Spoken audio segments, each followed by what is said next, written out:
Vamos a presentarlas de manera previa a cada una, ¿no? De manera previa a su exposición. Pero antes vamos a realizar una pequeña presentación del tema que está a cargo de Ichazo Arias, a quien le damos la cordial bienvenida. Adelante, Ichazo. Gracias, Esther. Pues nada, muy buenas noches a todas y todos. Y como decía Esther, lo que voy a hacer es una breve introducción, ¿no? Para compartir con todos y todas cómo nos acercamos al tema de la educación integral sexual desde el Observatorio Plurinacional de la Calidad Educativa, ¿no? Yo creo que recuerdan que el otro día, en la sesión del martes, creo que fue, con Luis y con César, del Ministerio de Educación, se planteó un tema fundamental en el marco del análisis de la brecha educativa, ¿no? El fiscal privado, referido a cómo la escuela reproduce la desigualdad social, que como sabemos es un problema estructural. Y por lo tanto, también reproduce la violencia estructural del sistema patriarcal, que precisamente alimenta y da forma a esa y a otras muchas desigualdades, ¿no? Por ejemplo, reproduciendo estereotipos de género o poniendo en marcha pedagogías patriarcales o normalizando la violencia, ¿no? Por nombrar algunas formas. Desde el observatorio consideramos que no podemos hablar del tema de hoy, que como saben es la educación integral sexual, sin tomar en cuenta el contexto, ¿no? Desde el que adquieren también un significado y un sentido específico, ¿no? Y como estamos diciendo, primeramente es importante señalar que este contexto es de violencia estructural que la escuela también reproduce. Entonces, claro, lógicamente desde el Estado y en concreto desde el sistema educativo nos debe interesar la educación integral sexual como una herramienta de prevención de la violencia. Pero para asumir esta afirmación también tenemos que tener claras una serie de cuestiones, ¿no? 3 cuestiones fundamentales. Una, que esta violencia patriarcal, como decíamos, es un problema estructural. 2, que es un problema de salud pública. Y 3, por consiguiente, el Estado tiene la responsabilidad de luchar contra y de prevenir esta violencia o violencias, ¿no? existentes. Otra idea importante es que no podemos pretender abordar el problema de la prevención de la violencia solo desde la escuela. Se requiere una red de actores institucionales, salud, justicia, educación, ¿no? que actúen conjuntamente para lograr eso que llamamos una prevención integral, ¿no? de la violencia. Entonces, desde el observatorio, entendemos que la educación integral sexual es un proyecto social. O sea, es una política pública social que no se puede llevar a cabo solamente desde la escuela y que además no podemos concebirla solamente como un proceso de aprendizaje, ¿no? Como se plantea, por ejemplo, desde organismos internacionales, ¿no? Sabemos que actualmente estamos muy lejos todavía, ¿no? de poder concretar esta forma de concebir la educación integral sexual, cuando además precisamente desde el sistema educativo se delega en muchas ocasiones este trabajo a organismos internacionales, organizaciones no gubernamentales, como todos sabemos, ¿no? Entonces, claro, el sistema educativo, ya sea explícita o implícitamente, participa en la producción de subjetividades sexuales y en la construcción de relaciones de género. Y esto lo hace a través de disposiciones que son propiadas, además de una manera vivencial, por los estudiantes, ¿no? y las estudiantes. Entonces, claro, Uno de los mecanismos fundamentales en este contexto educativo es, sin duda alguna, el currículum, que es un reflejo de cómo se entiende que la escuela debe contribuir a un proyecto político determinado, ¿no? A una forma de entender un proyecto de convivencia colectiva, ¿no? En ese sentido. Analizar los contenidos de la educación integral sexual en el currículo educativo boliviano nos da muchas pistas de cómo se entiende que la escuela debe contribuir a la producción de subjetividades, ¿no? Cuestión que además es de orden político e histórico, que sean funcionales al sistema patriarcal. Y desde aquí, por ejemplo, podemos preguntarnos, ¿no? Como ya avanzaba Esther, ¿por qué en la última modificación del currículo en el 2024 los contenidos se acumulan en una materia como valores, espiritualidad y religiones, ¿no? Que deja a un lado totalmente el enfoque estructural de la violencia? ¿Por qué se ha eliminado la referencia fundamental de la despatriarcalización, incluida en el Decreto Supremo 4650, que se planteó en 2022, si no me equivoco, desde un enfoque interseccional, ¿no? Teniendo un efecto desde nuestro punto de vista de despolitización, ¿no? En el sentido de no dar herramientas de análisis crítico para el patriarcado. ¿Por qué la despatriarcalización no es un eje articulador del currículo educativo, como sí lo es la descolonización?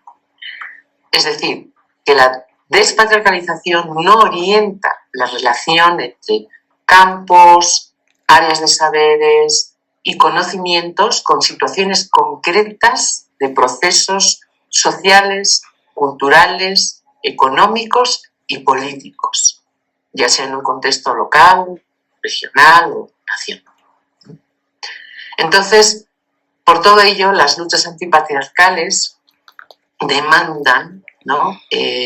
Siguiendo a Connell, una justicia curricular, llamada también justicia curricular de género, que se dirija a construir ese horizonte de igualdad, ¿no? En la educación pública.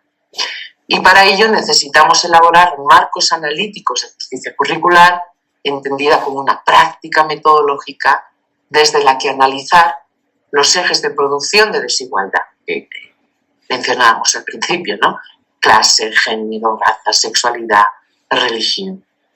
Entonces, todas estas son cuestiones fundamentales que estamos trabajando desde el OPSE y que precisamente también hemos pedido a nuestras invitadas que enriquezcan con sus análisis desde sus perspectivas y marcos interpretativos, ¿no? La metodología del seminario de hoy va a cambiar un poquito. Ahora Esther va a dar paso a cada una de las invitadas que van a exponer y al final yo voy a dar algunos datos que hemos seleccionado del diagnóstico de la prueba piloto que hizo el observatorio en el 2023 precisamente sobre despatriarcalización y educación integral sexual.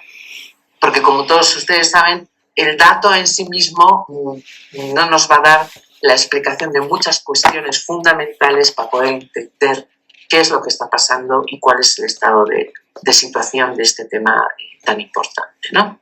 Entonces, una vez que haga yo una breve exposición de esos datos, pediremos a nuestras invitadas también que hagan una lectura, ya sabiendo cada una desde dónde habla, sobre esas cifras y qué lectura hace cada una de ellas brevemente sobre ese diagnóstico. Así que eso, yo le doy paso a Esther para que presente a nuestras invitadas de hoy. Muchas gracias. Gracias, Ichazo. Vamos a empezar entonces con Rosario Akim, la primera expositora. Ella es licenciada en Ciencias de la Comunicación Social de la Universidad Católica Boliviana. Ha obtenido 2 maestrías, una en Ciencias del Desarrollo, mención Economía Agrícola en el CIDES UNSA, y otra en Filosofía y Ciencia Política, mención Saberes y Poderes Locales, también en el CIDES UNSA. También ha realizado el doctorado multidisciplinario en Ciencias del Desarrollo, mención Estrategias de Desarrollo, y actualmente se encuentra cursando el postdoctorado en Filosofía, Ciencia y Tecnología del CEPIES UNSA y la Universidad de Bremen, Alemania. Se ha involucrado en diferentes temáticas como el poder, la violencia, trata y tráfico, descolonización, despatriarcalización, feminismos y movimientos LGTB y queer, entre otros. Con más de 20 años de experiencia en procesos de desarrollo social, con énfasis en diseño de sistemas de evaluación, en elaboración de proyectos y en seguimiento y evaluación. Y actualmente es coordinadora general de Enlace Consultores en Desarrollo. De esta manera damos la bienvenida a Rosario, recordarle también como a todas las participantes que tiene 10 minutos para realizar esta exposición y más adelante también va a poder realizar la reacción a la presentación de resultados que está a cargo de Ichazo. Bienvenida, Rosario. Bueno, buenas noches a todos, a todas. Primero que nada, un agradecimiento muy especial a Itazu por la invitación a poder plantear algunas cuestiones relacionadas con este tema tan espinoso como es el tema educativo en un país colonial como el nuestro. Yo he leído el documento que me pasaron y la verdad es que no encontré elementos que me digan hacia dónde se orienta la educación descolonizadora y despatriarcalizadora. Y eso me lleva a pensar que quizás ya es un proyecto fracasado y es un proyecto abandonado. Y que la educación va a seguir siendo nomás reproductora del paradigma hegemónico occidental eurocentrado. Entonces, voy a abordar mi exposición desde ahí. ¿Por qué? ¿Por qué no queremos comprarnos el pleito de abordar seriamente el tema educativo? Siendo que desde hace 20 años hemos sido empujados a un proceso de descolonización y despatriarcalización desde abajo, desde las naciones y pueblos que han sido las víctimas directas de lo que fue esa violencia colonial. Entonces he titulado esta presentación y voy a ir violento porque 10 minutos realmente es demasiado poco para tratar un tema tan importante como este. La educación, un dispositivo colonial y patriarcal. Siempre que se habla de educación, y lo ha hecho Itazu al empezar, los debates giran en torno a cómo enseñar y qué enseñar. Y eso nos lleva inmediatamente al currículum, sus metodologías, sus contenidos y la práctica docente. Y eso deja por fuera siempre el carácter político de la educación. Deja por fuera el carácter, en el caso boliviano, eurocentrado y colonial de la educación. Deja por fuera el carácter patriarcal y colonial del género, que es lo que nos ha convocado esta noche. Mi exposición justamente va a tocar esos tres temas. El carácter político de la educación como dispositivo de poder. ¿Por qué la educación es un dispositivo de poder? Porque un dispositivo, en este caso la escuela, lo que hace es capturar al individuo. ¿Para qué? Para convertirlo en sujeto. Ese individuo libre que está relacionado con su contexto, que tiene un conocimiento directo de la naturaleza y de su entorno, es capturado, es secuestrado para convertirse en un sujeto.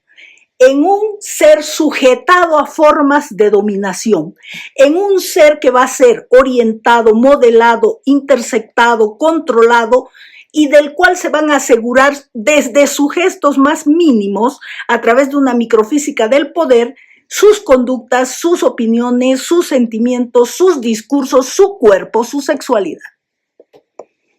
Decimos que la educación es un dispositivo porque hace ese efecto. Construye sujetos sujetados a formas de dominación, en este caso a formas de dominación colonial y patriarcales. ¿Qué es entonces un dispositivo? Es precisamente eso, un conjunto heterogéneo de cosas lingüísticas y no lingüísticas, es decir, discursos, instituciones, leyes, enunciados científicos, proposiciones filosóficas, teóricas, morales, filantrópicas, son lingüísticas.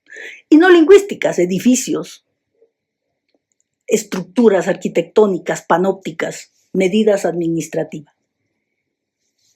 Todo ese conjunto jurídico, técnico, y en cierta medida militar, es decir, militar en el sentido de ejercicio del poder, de la violencia del Estado, y la red que subyace a todos ellos, ese es el dispositivo.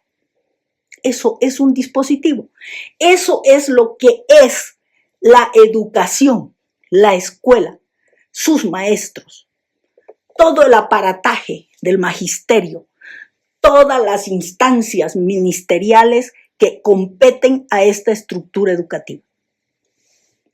¿Cuál es la función? Es una función estratégica concreta, producir sujetos, y siempre está inscrito en un juego de poder del tipo de mando-obediencia. Hay una manipulación, una correlación de fuerzas, una intervención racional en todo ese juego de poder para desarrollar, bloquear, estabilizar, utilizar esa correlación de fuerzas en beneficio del Estado. El problema en Bolivia es que en 20 años el Estado no sabe qué sujeto quiere construir. Y por eso es que en 20 años no tenemos el nuevo sujeto que todos esperábamos del proceso de cambio. No tenemos, entendemos que no va a haber emancipación, por supuesto, en la educación. La educación no es un espacio de emancipación, porque precisamente captura la potencia creativa vital para modelarla, para someterla, para docilizarla, para volverla cuerpo útil. Entonces, no vamos a esperar que haya en la educación un proceso emancipatorio, más aún cuando esa educación es reproductora del paradigma hegemónico eurocéntrico. Pero, sin embargo, esperábamos por lo menos que el Estado tenga claridad, este nuevo Estado en transición llamado Estado plurinacional, tenga claridad de qué subjetividad está hablando. Y en 20 años no tiene esa claridad, no tiene idea de qué es lo que quiere modelar. Por supuesto que ese modelaje se hace en una relación poder-saber sujeto. Es decir, tiene que haber un arsenal conceptual que modele. ¿Qué es lo que le vas a decir a esa gente? ¿Cuál es el dispositivo que va a seducir esos cuerpos? Porque tú no puedes ir con tu pistola en la escuela. Tienes que tener un conjunto de saberes que hagan posible la modelación de esos cuerpos. Por ahora, esos saberes son los saberes de Occidente, son los saberes coloniales. Entonces, el dispositivo surge en esa tensión, en esa oposición entre un individuo como ser viviente que está en libertad en relación con su ambiente, que hace uso directo de la razón pura en relación a la ontología que lo rodea, y el dispositivo que tiene que ver con la historia, es decir, el ser viviente en la naturaleza y la historia, lo construido, lo creado para él. Y esa historia, esa construcción es coercitiva, obedece a reglas, ritos, instituciones, un poder externo que va a actuar sobre el individuo en una sociedad determinada y en un momento histórico determinado. Y ese poder externo es el que va a internalizar y naturalizar el individuo a través de un sistema de creencias y de sentimientos. Por eso es que vemos que cada época de la historia de la humanidad ha construido un tipo de subjetividad. No es lo mismo el sujeto sujetado a las normas, ritos y rituales de la belleza griega que el sujeto construido como una máquina de guerra del Imperio Romano o como el sujeto de la Ilustración y del Renacimiento moderno. Cada una de estas épocas ha construido a través de su dispositivo un tipo de subjetividad que tiene que ver con sus intereses. La época moderna construyó al sujeto disciplinado, al sujeto dócil y útil para la maquinaria capitalista que va a producir como fuerza de trabajo y que su único sentido y motivación es producir y reproducir fuerza de trabajo para el capital. Entonces, en nuestro caso no tenemos claridad de qué sujeto queremos. Esa reproducción de este dispositivo en el caso boliviano es una reproducción de las formas de dominación coloniales. Lo que ha sucedido en estos 20 años con la subjetividad construida desde la educación es que hemos reproducido las formas múltiples de dominación. ¿Qué formas son esas? Las formas coloniales del poder, las formas coloniales del saber, las formas coloniales del ser, las formas coloniales de género, las formas de colonización de la naturaleza. Hoy día estamos viviendo precisamente la colonialidad relacionada con la naturaleza, con la destrucción de la vida, del bios, de todo lo que tiene que ver con la biodiversidad humana, animal, vegetal, en fin. Entonces, hemos reproducido todas esas formas de dominación. ¿Cómo? A través de sus elementos constitutivos en relación a la colonialidad del poder, la clasificación racial y la economía global como ejes fundamentales del patrón de poder colonial. La colonialidad del saber, hegemonía del saber de Occidente, en desmedro de los saberes de nuestras civilizaciones, naciones y pueblos que conforman nuestro Estado plurinacional. No nos interesa un carajo, no nos importa el saber de esas culturas. Para nosotros esas gentes producen mitos, supersticiones, no hay nada que aprender de ahí. Y por eso es que la gente que está ahorita conectada no tiene idea de quiénes son los Eseja, quiénes son los chimanes, qué piensan los ayoreos, cuál es su sistema sexogénero sexual, si es que lo tienen, de los membías sirios, no sabemos nada de ellos. ¿Por qué no sabemos? Porque no nos interesa. Entonces, ¿qué vemos? Que la educación reproduce todos esos patrones de las dominaciones múltiples. ¿Me vas a cortar?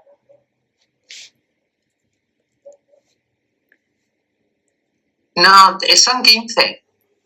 No le escucho.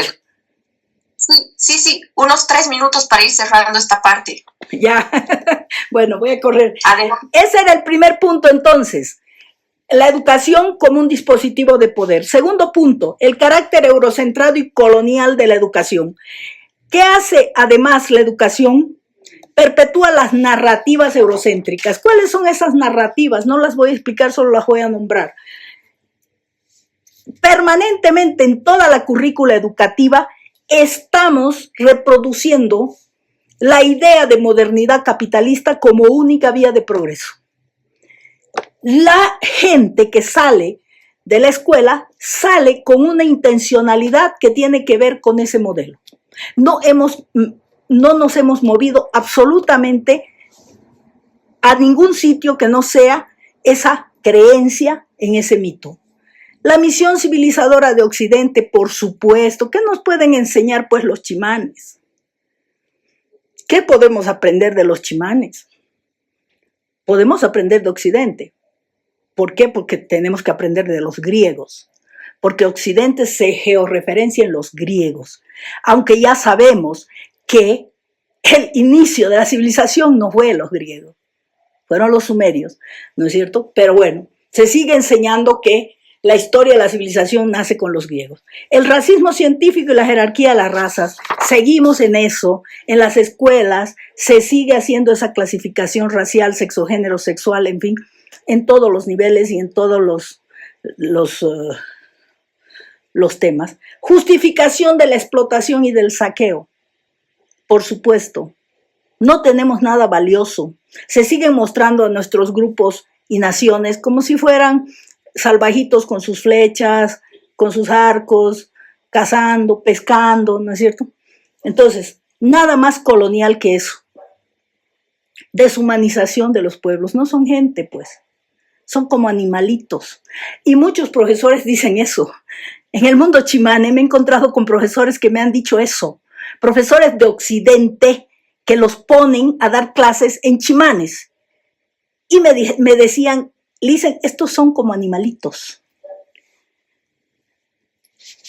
Homogenización y borrado de la diversidad, por supuesto. No podría haber un paradigma civilizatorio androhomologocéntrico, eurocentrado, si no fuese a través de la administración de los cuerpos. Y para administrar los cuerpos tienes que homogenizar, si no, no los puedes gobernar. Control y subordinación del conocimiento. Sí, pues, Occidente es quien manda. Si queremos saber algo, nos los tiene que decir el saber y las disciplinas occidentales. La universalización de valores. Seguimos en la democracia, en los derechos humanos, en el humanismo del siglo XVIII, de la segunda modernidad. Seguimos reproduciendo esas narrativas, seguimos reproduciendo el cristianismo, ¿no? Seguimos reproduciendo la historia de Occidente como si fuera la historia universal. Seguimos reproduciendo las narrativas marxistas, ¿no? Como si fueran la panacea de la liberación respecto al capitalismo, cuando son hermanitas gemelas, el liberalismo y el marxismo, hijos de la misma revolución burguesa. La construcción de Oriente y la construcción del otro, ¿no? El Oriente del mundo y nosotros somos lo otro de Occidente. Entonces, eso se llama violencia epistémica. Hay una violencia muy fuerte colonial que nosotros le hemos naturalizado. Nos parece normal, nos parece natural, ¿no? En la carrera de filosofía de la UNSA, los estudiantes de filosofía dicen, no existe la filosofía andina, la filosofía es griega. Eso se llama violencia epistémica. Es decir, no nos hemos movido absolutamente del paradigma civilizatorio eurocéntrico. En 20 años de proceso de cambio, de descolonización, de despatriarcalización, cero. Pensar la viabilidad, y con esto termino, pensar la viabilidad de una educación descolonizadora y despatriarcalizadora, algunos elementos para el avance, aunque yo soy muy pesimista, pero bueno. Primero, la modernidad capitalista y su aparato jurídico se asientan fundamentalmente en una idea abstracta. En realidad todo el paradigma civilizatorio de Occidente es abstracto, Por eso no lo podemos desestructurar, no lo podemos destruir, porque está en el mundo de las ideas, en el mundo de la idealidad, de los universales. Entonces, esa modernidad capitalista y su aparato jurídico liberal han creado la creencia en la igualdad abstracta ante la ley. Eso es un artificio, es una perversidad. ¿Por qué? Porque no es cierto, es una falacia. Y esa igualdad abstracta es la que se vende en todo, como la base del modelo hegemónico de la sociedad civil, que es su hijito, de la modernidad capitalista y de su aparataje jurídico. ¿Qué prerequisitos tienes que tener tú para gozar de la igualdad abstracta? Cuando se dice igualdad abstracta se refiere a un individuo urbanizado, alfabeto, educado formalmente, con acceso a medios, formado en familias nucleares, heteronormadas, con propiedad privada. A ver, díganme ustedes, ¿dónde encuentras eso? Es una falacia. Y cuando decimos, ¿por qué somos desiguales? ¿Por qué se crea la violencia, la desigualdad? Pues ahí está la base, en estas falacias, en estas mentiras. Entonces, ¿qué es lo primero que se tiene que hacer? Romper pues con eso, romper con esas falacias, con esas mentiras, romper con la igualdad abstracta, romper con la homogeneidad de la sociedad civil. ¿Cuál sociedad civil? Con la idea de la cultura nacional. Porque ¿para qué se crea la igualdad abstracta? Para generar una idea de nación como comunidad imaginada, para generar una idea de ciudadano, un ser de derechos, que en la realidad concreta no existe, no lo vas a encontrar jamás. ¿Por qué es necesario romper con ese núcleo colonial? Porque eso invisibiliza la realidad. ¿Qué es la realidad? Que como sociedades coloniales somos heterogéneas, somos diversas, nos interrelacionamos en conflicto, pero somos bien comunitarias porque nacemos de una comunidad primaria que se rompe cuando se genera esa igualdad abstracta entre individuos ideales que nada tienen que ver con la realidad concreta. Segundo, narrativas coloniales son la causa del encubrimiento y subalternización del otro. Estas narrativas que solamente nos colocan frente a la historia como prehistoria, es decir, nuestras naciones y pueblos originarios son precoloniales en la medida en que han sido coloniales. Es decir, solo existen en la medida en que hubo un hecho colonial. Su pasado no tiene sentido a partir de ellos mismos como civilizaciones, como culturas preexistentes a ese hecho colonial. No, solo son en la medida en que pasó el hecho colonial. Y por lo tanto, Europa sigue siendo el sujeto soberano de la historia, sea de ellos como de nosotros, ¿no es cierto? Entonces, ¿qué hay que hacer en ese caso? Hay que romper con la comprensión de la historia como dicotomía entre vencedores y vencidos, entre amigos y enemigos, porque hay también victorias entre los vencidos. Hay toda una tradición de lucha. No podemos seguir con la visión lastimera de que un grupo de colonizadores vino y nos destruyó a todos y que esto y que el otro. Hay que hablar desde las resistencias de las personas, desde su potencia, desde su voluntad de poder. Muchas gracias, estimada Rosario. Continuando con nuestro programa, damos la bienvenida a Lucía Vargas Sontura. Ella es psicóloga social, feminista y activista de los derechos humanos, comprometida con la lucha por una vida libre de violencia hacia las mujeres.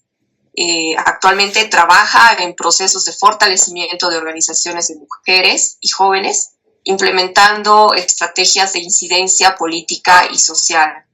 Estimada Lucía, bienvenida. Bueno, buenas noches, muchísimas gracias por la invitación, por compartir, yo creo que estas miradas que son realmente muy importantes, un espacio, por supuesto, de reflexión y de debate. Yo voy a compartir desde mi activismo. De pronto sí coincido en muchos aspectos que ya nos compartía Rosario, pero creo que ahí mi posición también es desde el activismo y de ahí, desde ese activismo, quisiera compartirles también esta mirada que tenemos de estos avances que se han ido dando paulatinamente, evidentemente que no son, digamos, los que esperábamos. Sin embargo, consideramos que sí hay avances en este marco, ¿no? Hemos soñado con, por supuesto, horizontes de despatriarcalización, de descolonización, de un Estado plurinacional. Creo que eso ha sido la apuesta desde las organizaciones de mujeres, y eso lo hemos ido de pronto acumulando como lucha en muchísimos años. Uno de esos hitos muy importantes consideramos que ha sido, por supuesto, el proceso constituyente, donde a partir de un pacto se ha definido, ¿no?, de poder tener estos horizontes de profundas transformaciones para nuestro Estado. Y ahí coincido plenamente que hay procesos truncados, ¿no?, como se mencionaba, y que evidentemente ahí también se nos vienen muchos desafíos, ¿no?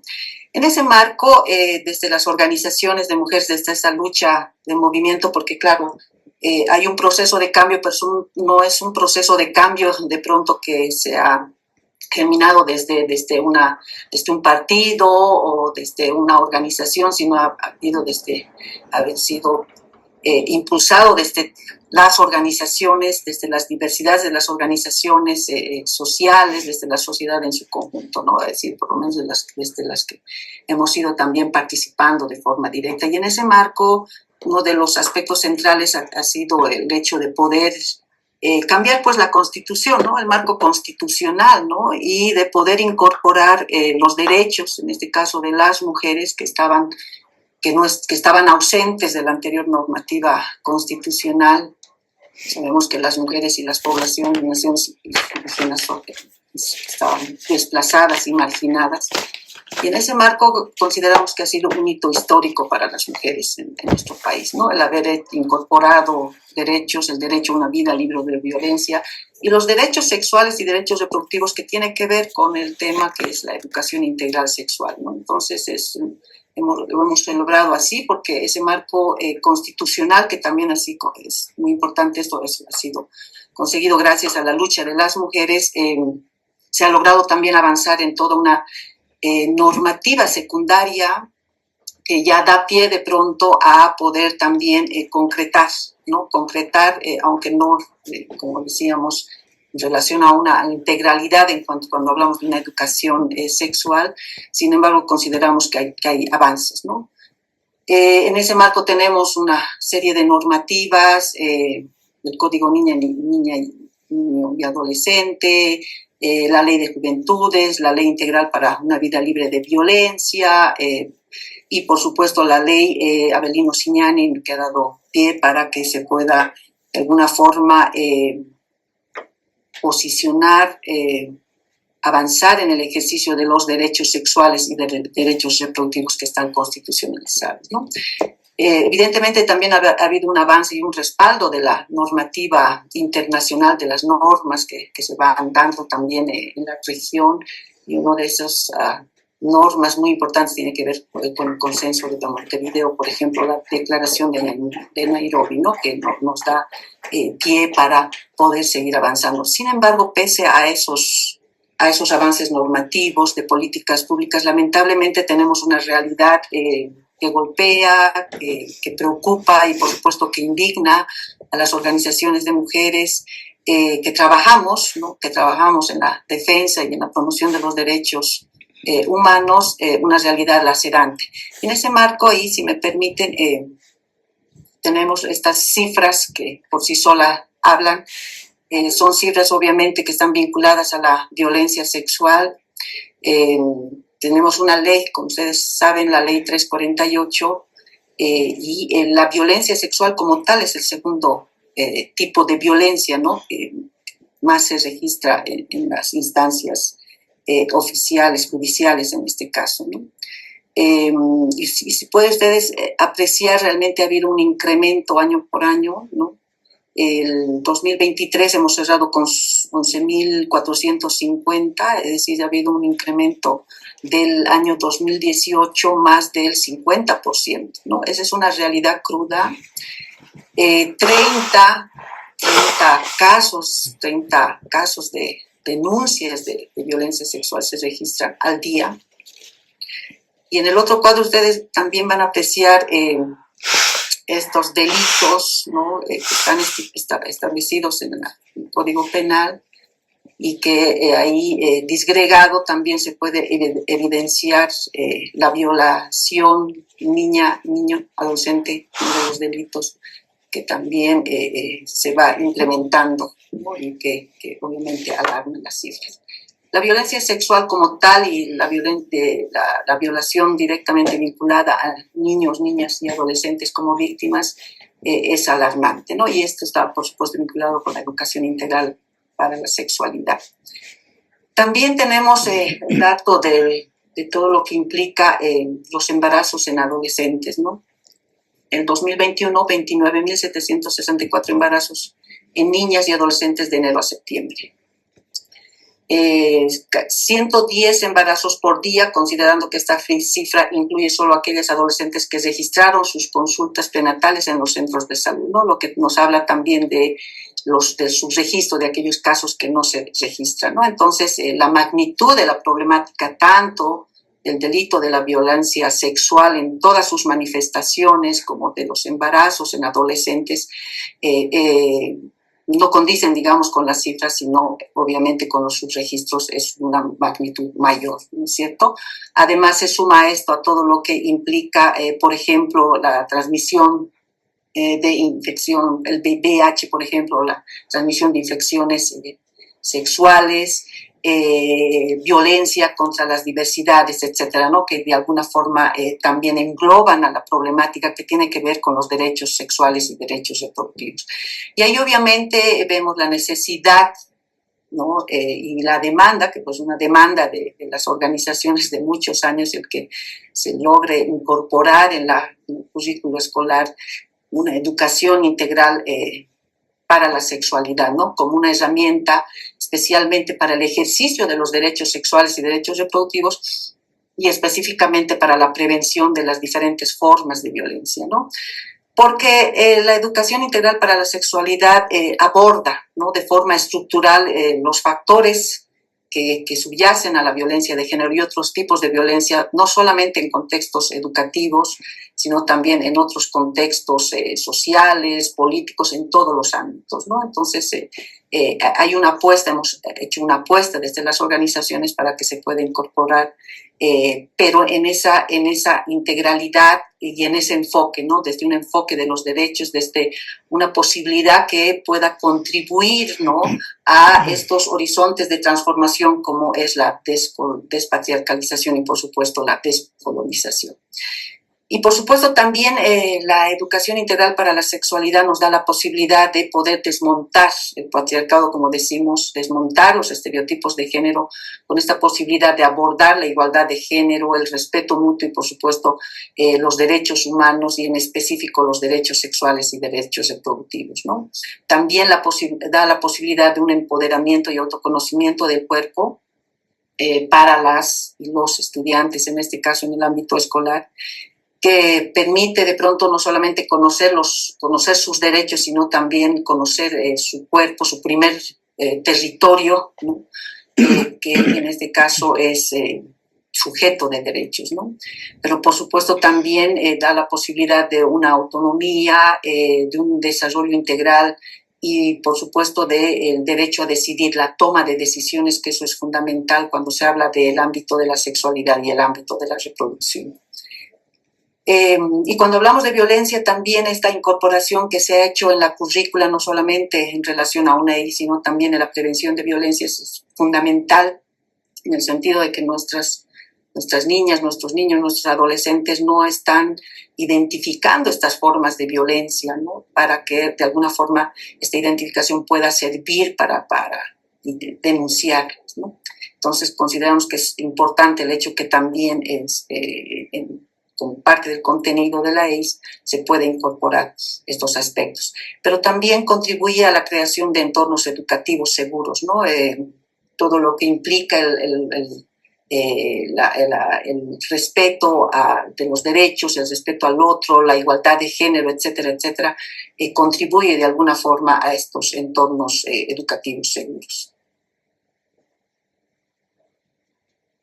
¿Cómo se ha implementado la educación integral en sexualidad en el sistema educativo boliviano? Es una una pregunta muy provocadora, en el sentido de que, como decíamos, esto es reciente, ya se había promovido desde la sociedad civil, desde las organizaciones, diferentes propuestas normativas que permitan asegurar y garantizar una implementación, ¿no? Desde el ámbito que mencionamos, una educación integral para la sexualidad. Esto ha sido reciente, sabemos que desde el 2020 hasta el 2022 se ha logrado incorporar, pero bueno, ha habido toda una suerte de resistencias, como saben ustedes, una suerte de movimientos ultraconservadores en 2023 que de pronto también esto ha implicado un retroceso a esta voluntad por parte del Ministerio de Educación de poder incorporar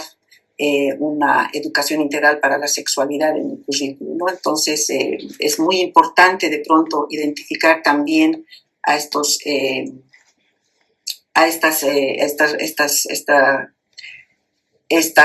pronto reacciones de estos grupos conservadores y que obviamente no solamente están vinculadas a las iglesias, sino vemos que están realmente articulados con un poder, no solamente económico, sino también un poder en cuanto a organizativo, ¿no?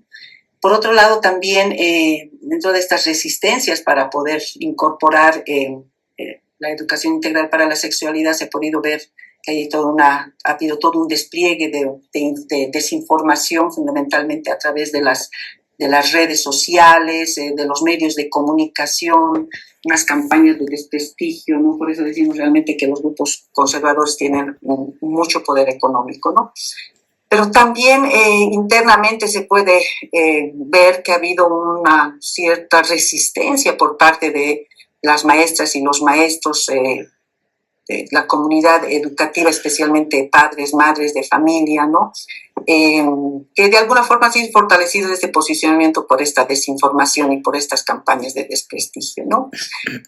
Por otro lado, también hemos visto que hay una suerte de una visión adultocentrismo todavía, es decir, no hay todavía esta mirada adultocentrista en cuanto a de pronto construir toda esta currícula.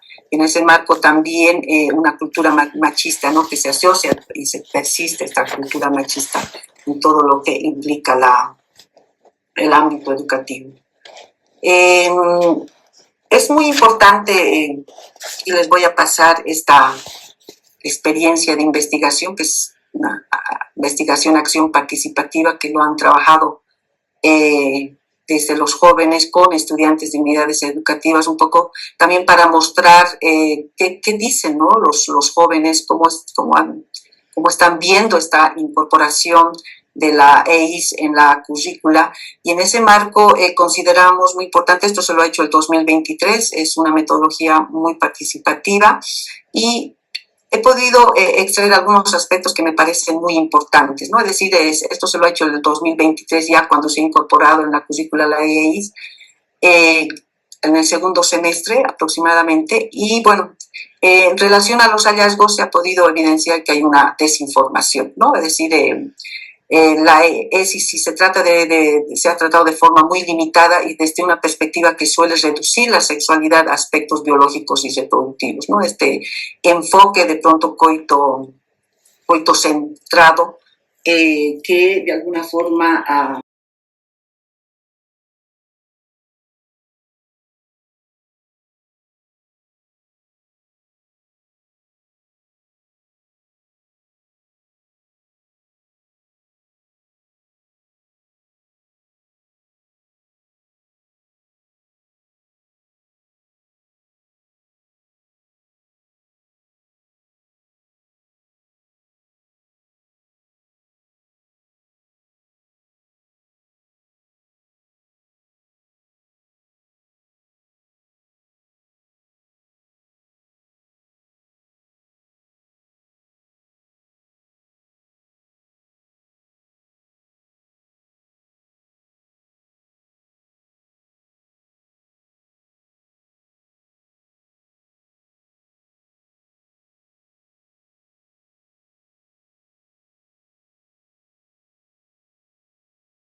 la sexualidad, ¿no? Es cierto que cuando tú tienes tu primera experiencia sexual ya no se crece de estatura, o la mujer sí o sí sangra en su primera vez, ¿no? Estereotipos y roles de género impuestos, ¿no? Los estudiantes mencionan que algunos docentes imponen estereotipos rígidos de género, reforzando roles y expectativas tradicionales, ¿no? Por ejemplo, un profesor de artes plásticas dijo a sus estudiantes que un hombre siempre que tiene que estar con una mujer, que las mujeres deben ser afeminadas, mientras que los hombres deben ser machos, ¿no? Entonces hay cuánto de esto, lo que se decía, realmente la educación puede de pronto contribuir a la despatriarcalización, ¿no? Entonces,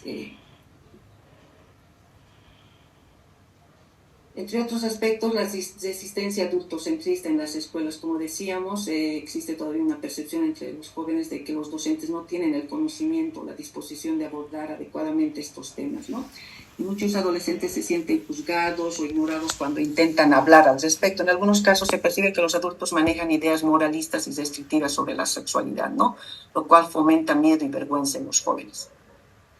Educación centrada en el miedo y la vergüenza, la poca educación sexual que recibe está teñida por advertencias sobre riesgos y peligros, es decir, la educación integral se da más desde el miedo, ¿no? Infundar miedo en relación, por ejemplo, al cuidado de un embarazo posible, ¿no? Entonces, un joven de Santa Cruz mencionó, los profesores siguen con ese tabú de que es algo malo, como si fuera un delito.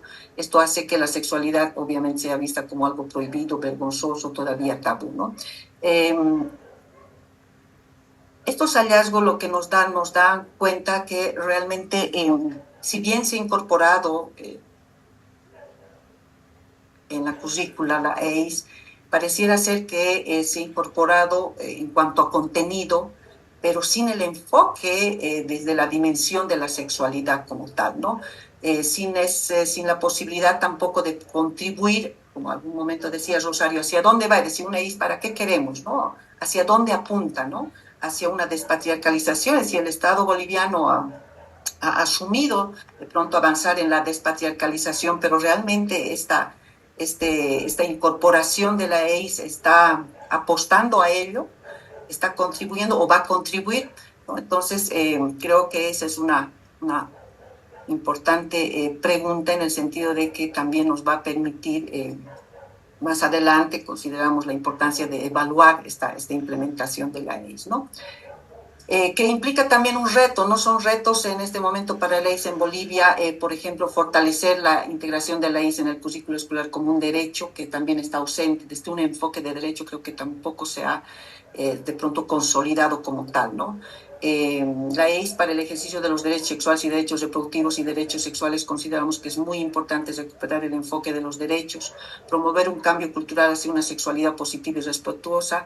Evidentemente consideramos que sí, ya mencionaba Itzat, la compañera, que en ese sentido no solamente tiene, digamos, la obligatoriedad el ámbito educativo, el sistema educativo como tal para contribuir a la despatriarcalización o a la igualdad de género o a la prevención y erradicación de la violencia, sino que evidentemente se requiere a los diferentes actores actoras, en este caso, no solamente estatales, sino también desde la sociedad civil, ¿no? Entonces, es obviamente todo un sistema patriarcal de opresión que se suma obviamente a un sistema colonial de opresión y un sistema capitalista, ¿no? Entonces, ahí hay tremendos desafíos.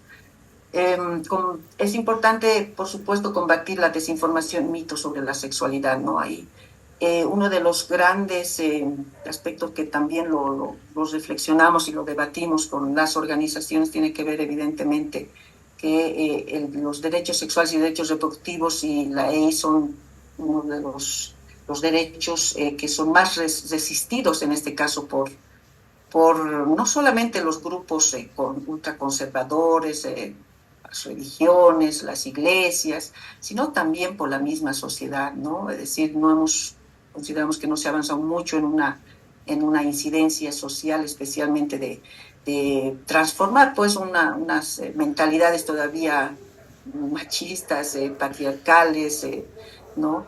Es realmente muy importante que implica obviamente una política estatal, una política de Estado, ¿no? Fortalecer la capacitación de las maestras y maestros, consideramos con lo que también estos insumos de esta investigación nos menciona y que también se lo ha ido planteando desde los docentes, el hecho de que sí amerita mayor capacitación, formación, ¿no?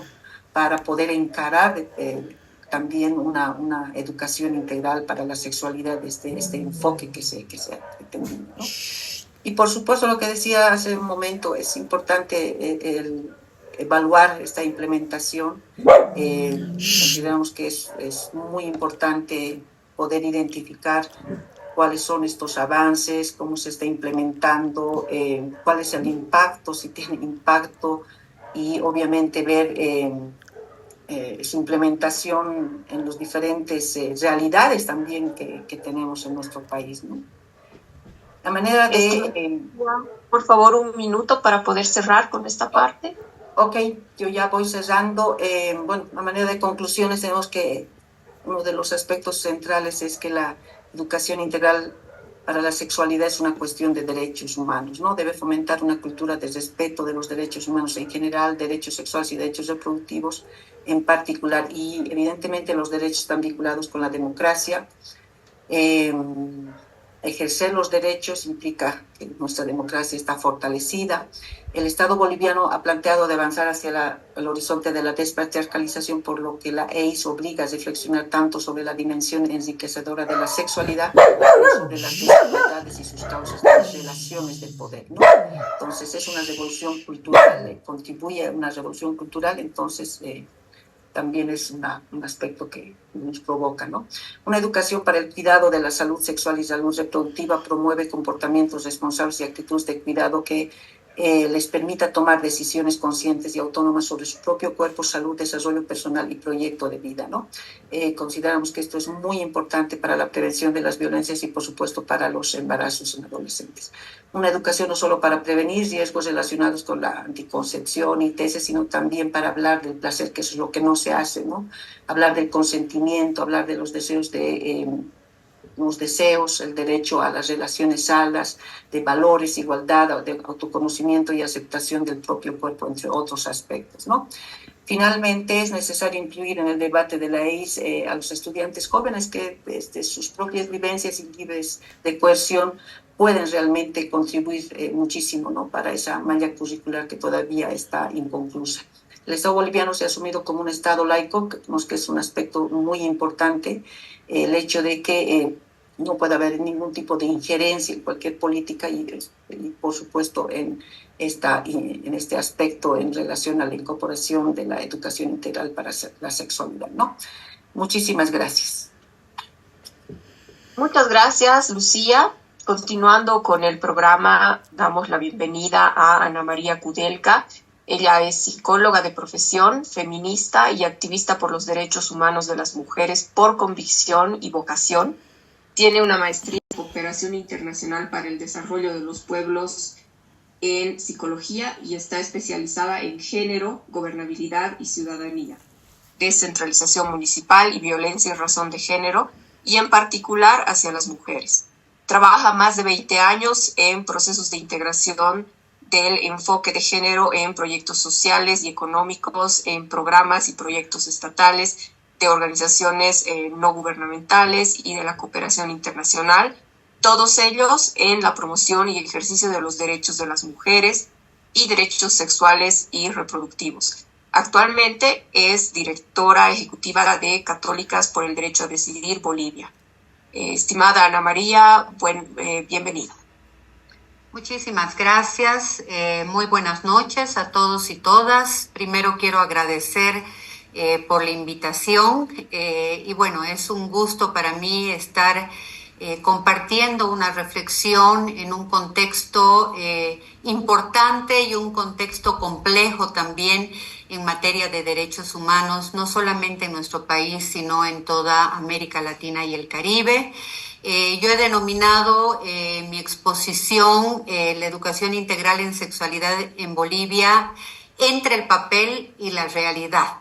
porque creo que si bien hemos avanzado en Bolivia muchísimo en términos normativos, en políticas públicas, tenemos una inmensa brecha en materia de ejercicio efectivo, real de los derechos humanos y en particular de los derechos sexuales, derechos reproductivos y la educación integral en sexualidad.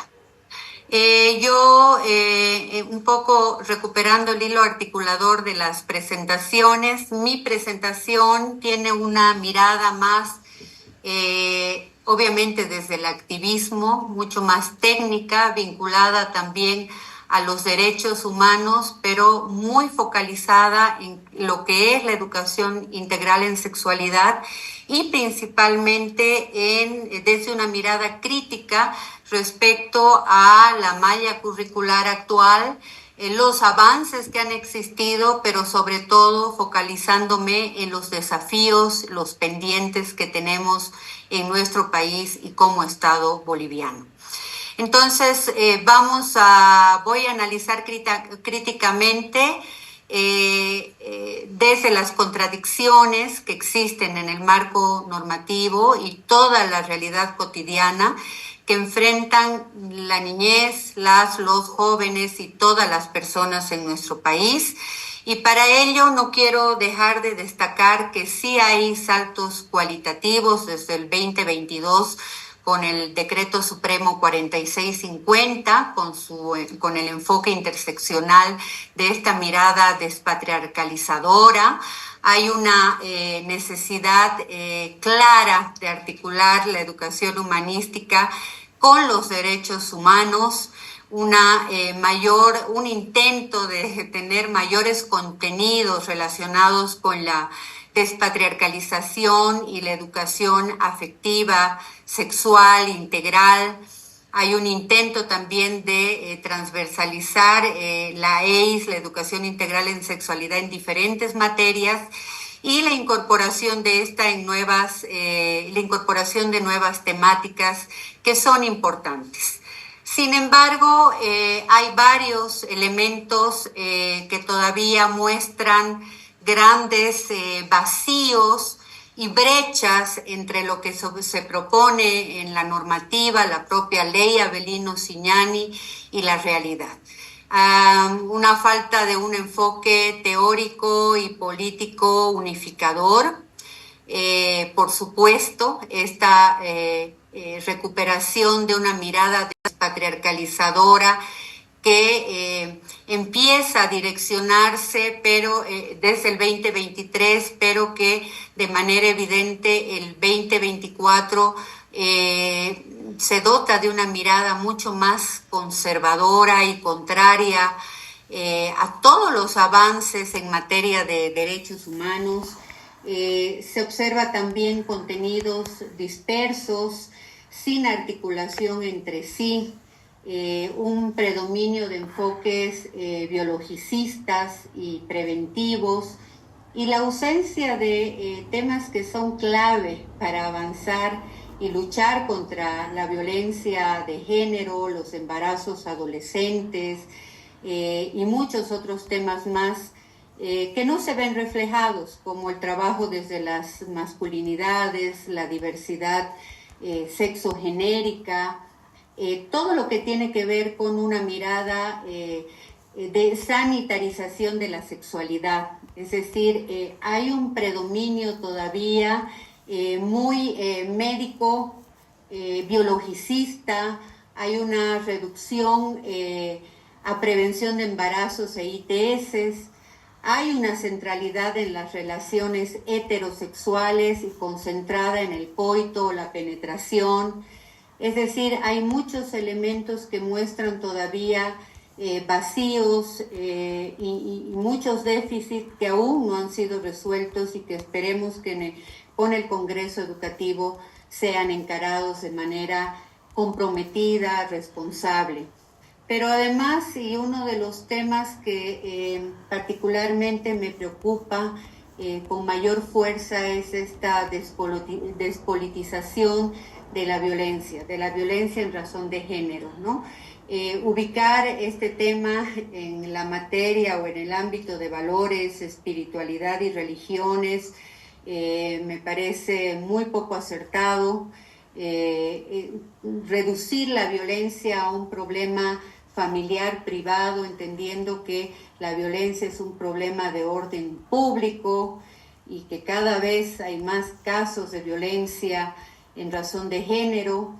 El hecho de que el feminicidio sea tratado en un apartado como un tema de interés, ¿no? Y no de una manera estructural, creo que también abre una brecha y un riesgo inmenso del tratamiento y la comprensión en los procesos de enseñanza, aprendizaje y sobre todo la sensibilización y la concientización de esta problemática.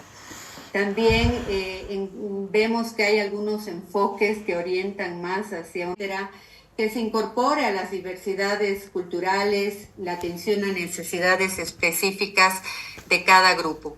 Y por supuesto que hay una paradoja con el marco legal. Bolivia tiene uno de los marcos normativos más progresistas en la región, en América Latina y el Caribe, en materia de educación integral en sexualidad, desde la ley Avelino Ciñani, el Código Niño-Niña Adolescente. Nuestras leyes sí prometen una educación liberadora y científica en sexualidad, pero la gran pregunta es cuántas personas que han pasado por el sistema educativo formal, no formal, alternativo, realmente reciben este tipo de educación. Y las cifras nos interpelan y nos reflejan que hay muy poco de esto de manera objetiva, ¿no? Bolivia mantiene todavía una de las tasas más altas de embarazos adolescentes, de mortalidad materna. El 70% de los embarazos no son planificados. Cada vez hay más niñas menores de 10 años de diversas espiritualidades, de profesar una religión, determina claramente la separación entre Estado e Iglesia. Estado laico no es hablar de un Estado ateo, ¿no? O de un Estado religioso o confesional, sino más bien es garantizar que ninguna creencia, ninguna posición, mirada religiosa en mayor nivel fundamentalista esté por encima de los derechos humanos. Y esto definitivamente, el no tener una religión, una creencia, una cosmovisión homogénea para toda la ciudadanía boliviana, es fundamental para garantizar la convivencia armónica. Hay una debilidad institucional, eso también es evidente, presupuestos específicos para trabajar la educación integral en sexualidad, ausencia de programas de formación también a docentes, hay una carencia de materiales educativos adaptados a nuestra realidad, a nuestro propio contexto. Y esto, poco a poco, y como lo estamos viendo en la actualidad, va a tener un costo social cada vez mayor, ¿no? Esta ausencia de educación integral en sexualidad tiene consecuencias muy, muy importantes, fuertes, porque perpetúa la pobreza, la deserción escolar, ¿no? Sobre todo de niñas, de mujeres. No va a poder frenar la violencia basada en género, la violencia hacia niñas, hacia mujeres, la violencia sexual que está en incremento, los feminicidios, la discriminación o los crímenes de odio por orientación sexual e identidad. En fin, todo esto creo que debe demandar de parte nuestra un llamado a la acción. Es momento de exigir una educación despatriarcalizadora, efectiva, objetiva, sin miedos, sin vergüenzas, sin posicionar la sexualidad entre el tabú y el morbo, comprender que sexualidad no es solo relaciones coitales, penetración, genitalidad, reproducción, relaciones heterosexuales, prácticas vinculadas al amor romántico, aspecto que genera muchísimos suicidios, o llevar todo al ámbito biológico preventivo, sino más bien es tener una mirada integral que incluye aspectos psicológicos, sociales, culturales, afectivos, éticos, biológicos, espirituales. Es necesario formar docentes, especializarlas, crear alianzas con organizaciones juveniles, ¿no? Diferentes tipos de organizaciones para tener una mirada y una percepción desde la realidad objetiva de las personas, desde lo local, desde el ámbito donde se ejercen los derechos. También es importante tener nuevas narrativas para enfrentar estos discursos conservadores que generan confusión, desinformación. Desde la evidencia científica tenemos que dotarnos de evidencia científica, no dejar de integrar la perspectiva de derechos humanos y, bueno, respetar la diversidad, la visión positiva y no patologizante que se tiene respecto a la AIDS. No podemos hablar de AIDS sin hablar de autonomía corporal, no podemos hablar de ejercicio de derechos ciudadanos sin que cada persona, ciudadana en este país, tenga autonomía sobre sus cuerpos. Y, por supuesto, eso no va a ser fácil, ¿no? Hay una resistencia al cambio muy fuerte. Este es un fenómeno que tiene varias causas relacionadas con sistemas establecidos, con estructuras sociales, valores tradicionales que se están perpetuando, ¿no? Que se están transmitiendo de una generación a generación y que es importante encararlos sin miedo, ¿no? Sin miedo al cambio. Muchas personas sienten incertidumbre ante los cambios sociales rápidos, pero tenemos evidencias, realidades objetivas que demuestran que esto tiene que hacerse y tiene que hacerse ya. Hay intereses creados, grupos que pueden beneficiarse también del mantenerse o mantenernos sin cambio en el statu quo. Y por supuesto, los cambios sociales profundos suelen tomar tiempo, ¿no? Requieren transformaciones tanto en las leyes como en las mentalidades, y yo me quedaría más en las mentalidades. Todavía hay muchos tabús, mucho miedo, mucha vergüenza, y creo que tenemos que empezar a reflexionar y desmistificar todo lo que la gente, el imaginario, las personas entienden sobre sexualidad.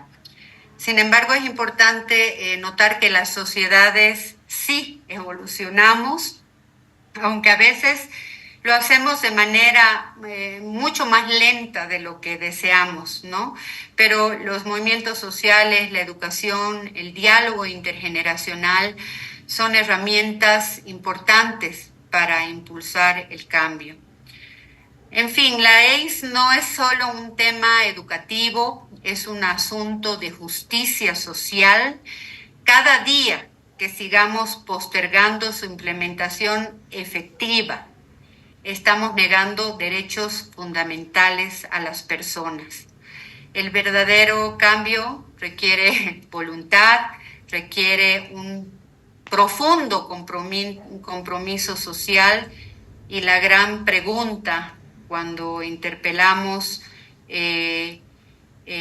los avances, la gradualidad de los mismos, los temores, las miradas moralistas es: ¿estamos dispuestos a dar esa lucha?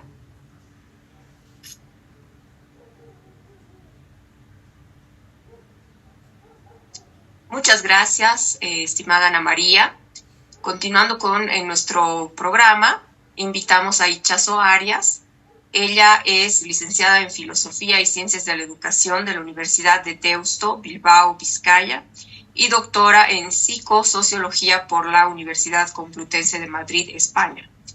Ha ejercido la docencia y realizado investigaciones de diversas temáticas en universidades de México, Perú, Ecuador, Bolivia, España e Irlanda. Fue miembro fundador del Centro de Investigación Social, Documentación y Formación Alberta, Madrid.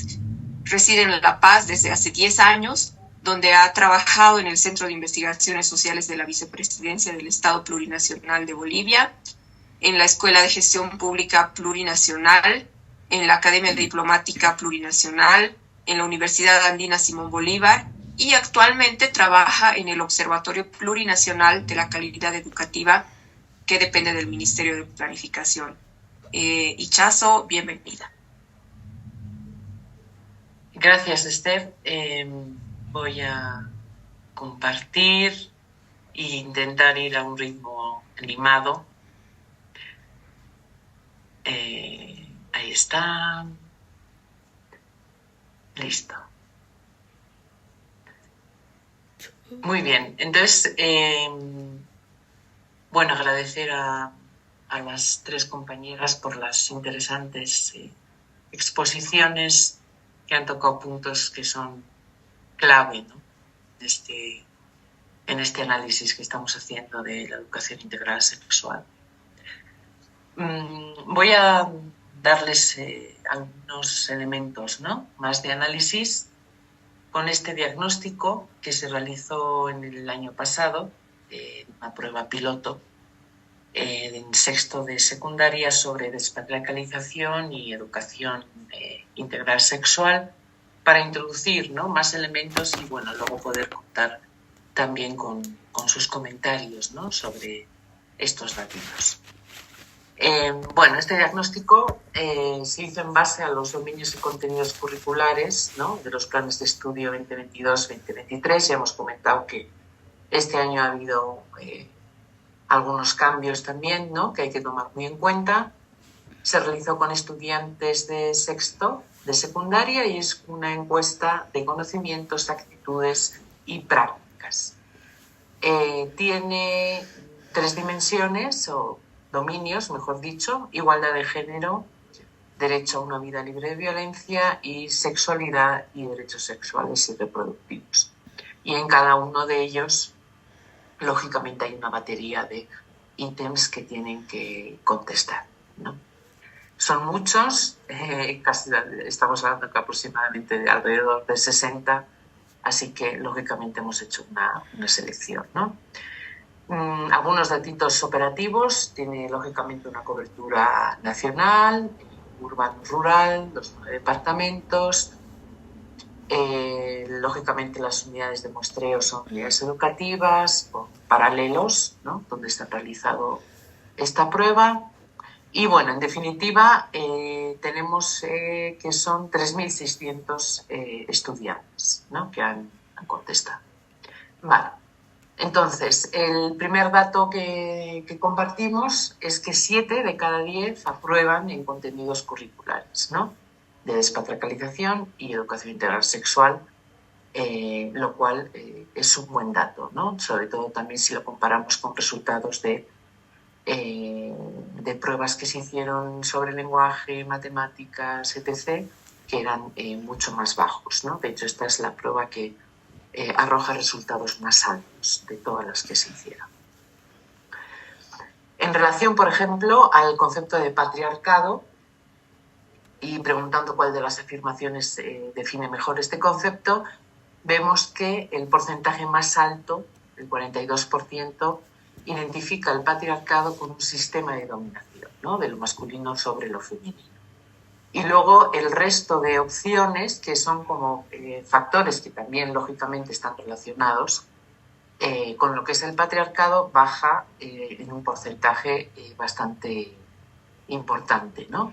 Por ejemplo, un 20% lo relaciona más con el tema de desigualdades sociales que sufren las mujeres, un 19% con la reproducción de roles de género, un 16% con todo lo relacionado con la violencia, ¿no?, de género contra las mujeres, y solo un 3% considera que es un problema de las mujeres que solo les afecta a ellos, ¿no? En relación a la modalidad, vemos que en las unidades educativas privadas hay un porcentaje, ¿no?, que destaca más elevado, que es hasta un 62%, que identifica el patriarcado con ese sistema de dominación, ¿no? Y en relación al desglose hombre-mujer, tenemos 4% de diferencia, que no llega a ser significativo, y urbano-rural sí, ¿no? Porque aquí vemos como en las unidades educativas del sector urbano tenemos un 45%, frente a un 35% en el rural, que lo identifica como un sistema de dominación. Muy bien, en relación a la despatriarcalización, y siguiendo un poco esta línea, ¿no?, de qué afirmación define mejor, el porcentaje mayor del 40% lo identifica con la desestructuración de relaciones de poder, que generan desigualdad entre hombres y mujeres. El resto de las opciones, como vemos, bajan mucho en porcentaje, solo un 18% lo identifica con la lucha por la eliminación de estereotipos y roles de género, solo un 8% con la desestructuración de relaciones de poder que oprimen a las mujeres indígenas y un 21% con la eliminación de la violencia, ¿no?, contra todas las mujeres bolivianas. Al final tenemos un 12% que considera que es lo mismo despatriarcalización que descolonización. Un poco siguiendo la línea anterior, hay una diferencia entre las modalidades, ¿no?, viendo que en el privado hay un 55% que identifica la despatriarcalización con esa desestructuración de relaciones de poder. En el tema urbano-rural hay una diferencia de 10 puntos, por ejemplo, en esta primera pregunta, y en desglose hombre-mujer tenemos una diferencia que no es significativa, ya que no llega al 5%. Pasando al tema de la división sexual del trabajo, este es un breve texto sobre el tema de la doble jornada, ¿no? Antes de ir a trabajar, Fernanda prepara el desayuno para que sus hijos vayan al colegio. Al bebé tiene que darle su medicina, dejarlo en la guardería. Cuando sale del trabajo, recoge al bebé de la guardería a los niños del colegio. Al llegar a casa, prepara el almuerzo. El esposo de Fernanda también trabaja en la oficina, se alista por la mañana, toma el desayuno que le preparó Fernanda y luego sale corriendo al trabajo. Al salir del trabajo, va al gimnasio. En base a eso, ¿cuál de las siguientes frases explica mejor lo que le está pasando a Fernanda? Entonces aquí vemos que un 36% considera que Fernanda realiza las tareas de la casa y trabaja fuera de la casa porque es una mujer empoderada que puede cumplir con todas sus responsabilidades, ¿no? Aquí llama la atención. Bueno, ya sabemos que todo este tema del empoderamiento está actualmente muy despolitizado y que se usa para todo y para nada. Pero aquí parece que sí que hay una visión bastante contraria, porque todos sabemos que la doble jornada está bastante lejos de empoderar a nadie, doble o triple.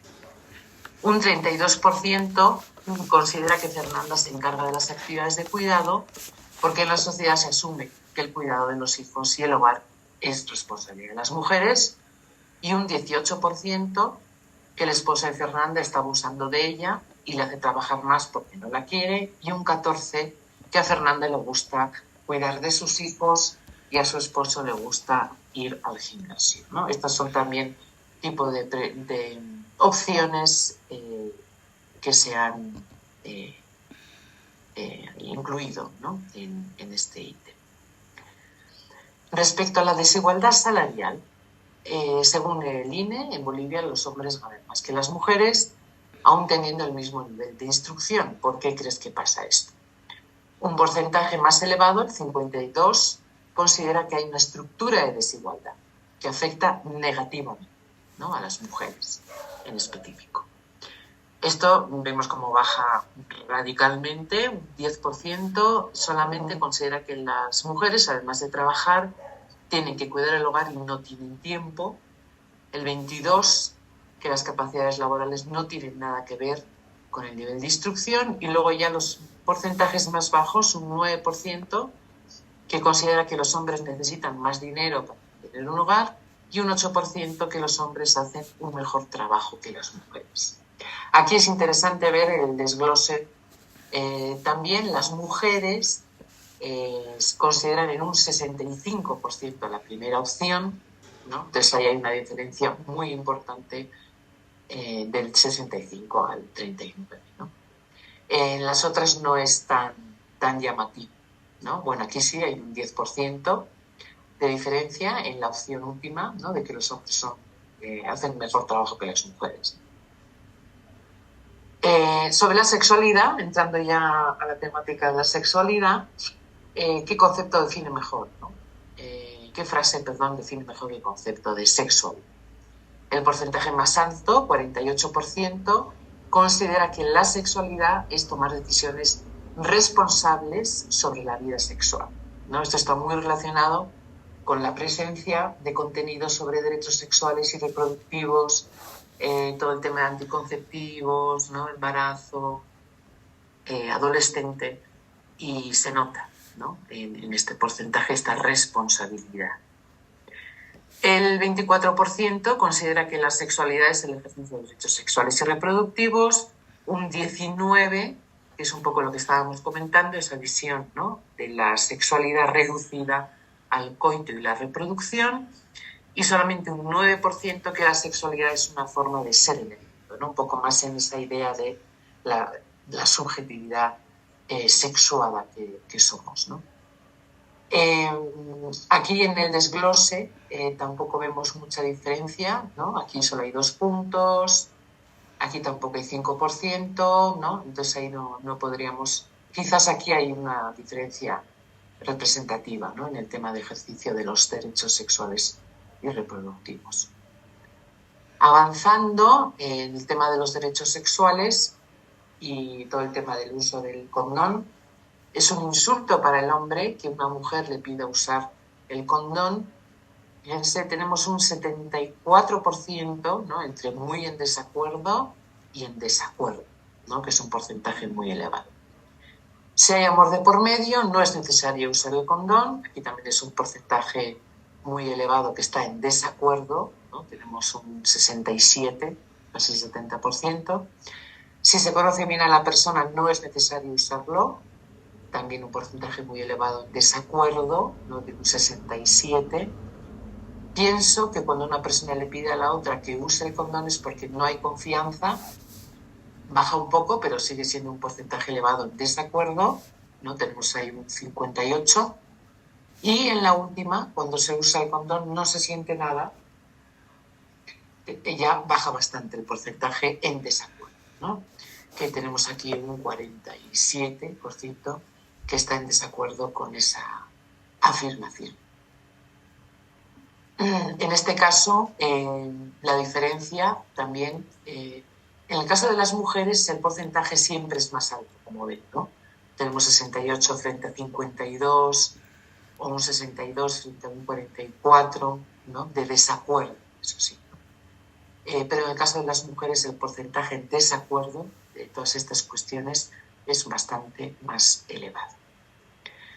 En el tema de la información, como estábamos comentando, ¿cómo obtienes o se obtiene información sobre métodos anticonceptivos? Bueno, esto nos sorprende, ¿no? En Internet, primera opción, 39%, luego va bajando cuando es segunda opción o tercera. En la escuela, 35%, que es un porcentaje que bastante cercano, ¿no? En casa ya baja mucho, 12%, en primera mención, ¿no? En tercera un 22%, el centro de salud más todavía, un 8% solamente como primera opción de respuesta, luego sube hasta el 23% en la tercera. Con amigos, amigas también es un porcentaje muy bajo, ¿no? Un 3% solamente como primera mención, luego sube hasta el 14% en la tercera opción, ¿no? En la farmacia ya es un 1%, ahí baja mucho. Perdón.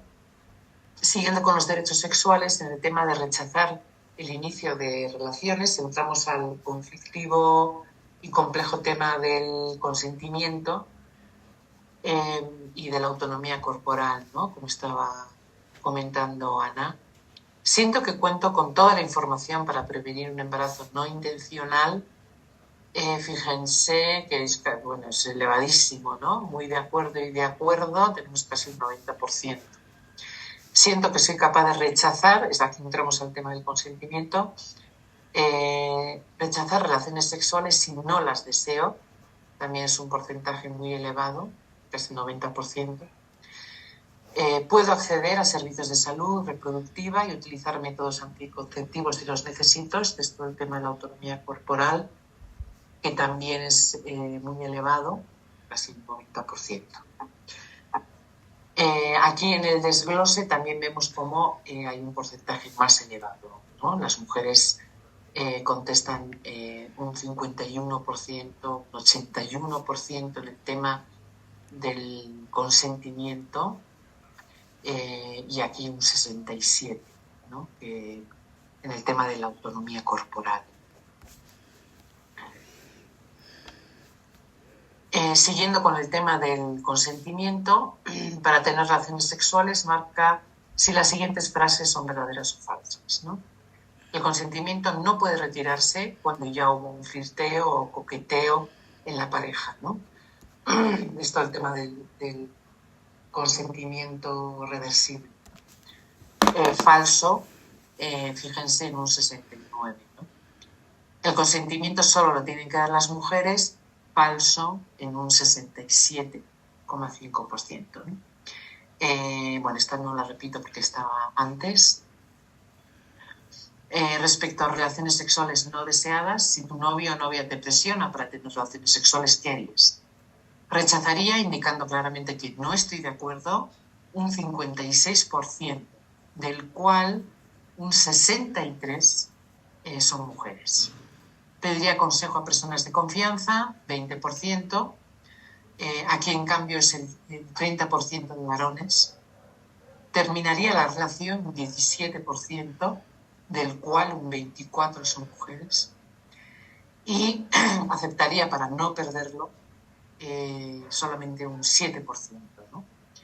Aquí, por ejemplo, los hombres, un 11%, ¿no? Es más elevado.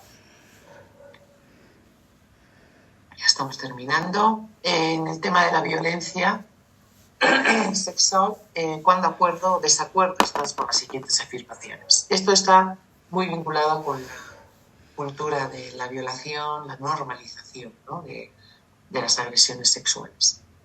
Las violaciones podrían evitarse si las víctimas obedecieran a los deseos del hombre. En desacuerdo tenemos un porcentaje muy elevado, de más de un 70%. Si las mujeres se vistieran recatadamente, no provocarían violencia sexual. También hay un desacuerdo muy marcado, de un 58%. La violencia sexual se debe a los instintos biológicos de los hombres. Aquí baja el porcentaje. En desacuerdo tenemos un 53%. Y las mujeres que toman se exponen a abusos sexuales. Aquí también baja mucho más, ¿no? Por eso decíamos que está relacionado con la cultura de la violación. Muy en desacuerdo, y más o menos en desacuerdo tenemos 18 y 17, ¿no? Que comparado con nosotros son porcentajes que bajan mucho. Y finalmente, indicar la misma tónica, ¿no? Que son las mujeres las que contestan en un porcentaje más elevado en desacuerdo, ¿no? En 67%, en el tema de si se podrían evitar las violaciones si se obedecieran los deseos, si las mujeres se vistieran recatadamente y no provocarían violencia, un 57% frente a un 29%. La violencia sexual se debe a instintos biológicos, aquí no hay diferencia tan significativa. Y las mujeres que toman se exponen, hay un porcentaje mucho más elevado de mujeres que responden, ¿no? Un 25%. ¿No? Muy bien, bueno, esta es la selección, ¿no? de algunos ítems de esta prueba, y por eso nos interesaba, ¿no? La lectura, que ya son las 9, entonces tampoco nos da tiempo a responder a todas las preguntas, pero sí un poco conocer, ¿no? qué lectura hacen las compañeras de estos resultados, Esther. Gracias. Muchas gracias, Ichazo. Ahora abrimos este espacio de reacciones de las participantes. tenemos 15 minutos. Vamos a pedir a cada una de las participantes que puedan hacer un breve comentario de unos 5 minutos por participante en relación, bueno, a la exposición de Ichazo, a las preguntas también que nos ha mencionado para poder impulsar el debate. Entonces podemos empezar por Rosario. Adelante, por favor. Muchas gracias.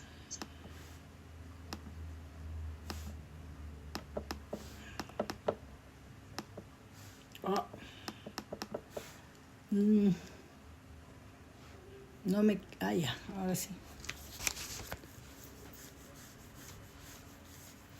Bueno, a ver, 4 puntitos. El primer punto. Creo que los resultados nada tienen que ver ni con descolonización ni con despatriarcalización. Definitivamente esos términos han pasado a la historia y se los ha despolitizado a tal punto que se les ha puesto el nombre de despatriarcalización a los viejos problemas del enfoque y la perspectiva de género. Eso nos lleva a reconocer que siempre perdemos, porque Occidente tiene la capacidad a través de sus aparatos de desvirtuar cualquier forma de articular categorías en resistencia a la avanzada que ellos tienen. ¿Y eso por qué se da? Pues se da porque tienen la plata, porque tienen las patas imperiales que son las ONGs, las iglesias, las sectas, los estados-nación, los medios de comunicación. Entonces, frente a eso, es muy difícil articular un discurso y menos articular un artesanal conceptual que pueda hacer frente a todo eso. La educación integral sexual no tiene nada que ver con despatriarcalización. Y despatriarcalización tampoco no tiene nada que ver con desigualdad o con violencia. El patriarcado fue el dispositivo de poder que hizo posible la colonia. Sin ese dispositivo, sin ese patriarcado dinástico, hijo del Imperio Romano, hijo del casorio entre iglesia y Estado romano, no hubiera sido posible la primera modernidad. Es ese mismo patriarcado que se vuelve más sofisticado en la segunda modernidad con los ilustrados y la Revolución Francesa.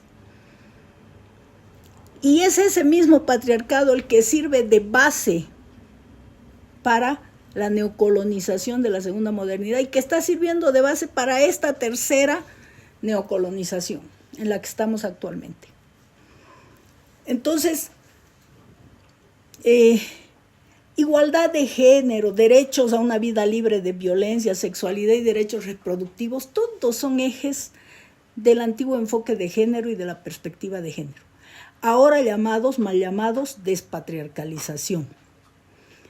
Me sorprende, me inquieta que todo lo que se ha hablado sobre la educación integral sexual es heterocentrada. Por eso me dice que no tiene nada de despatriarcalización ni de descolonización de los cuerpos. Porque de lo que se trata es de desvirtuar los tabúes, los comportamientos en las relaciones sexuales heterocentradas. Se va a tocar, por ejemplo, en la currícula, la sexualidad como dispositivo, se va a tocar la sexualidad desde la cultura, se va a tocar la sexualidad desde las religiones, se va a tocar la sexualidad desde la biología, ¿desde dónde se va a hablar de la sexualidad? Se va a seguir manteniendo que hay una sexualidad hegemónica que es la heterocentrada y que las otras siguen siendo marginales. ¿Se va a hablar de qué es el deseo y el placer lésbico? Porque se habla de la penetración, se habla de los condones, en fin, todo eso es heterocentrado. Entonces, sí se va a imponer en la currícula educativa ese enfoque heteronormado, heterocentrado, en fin, que solamente ve a las subjetividades marginales como si fuesen desidentitarias sexualmente o desorientadas sexualmente, estamos fritos. Porque lo único que van a hacer es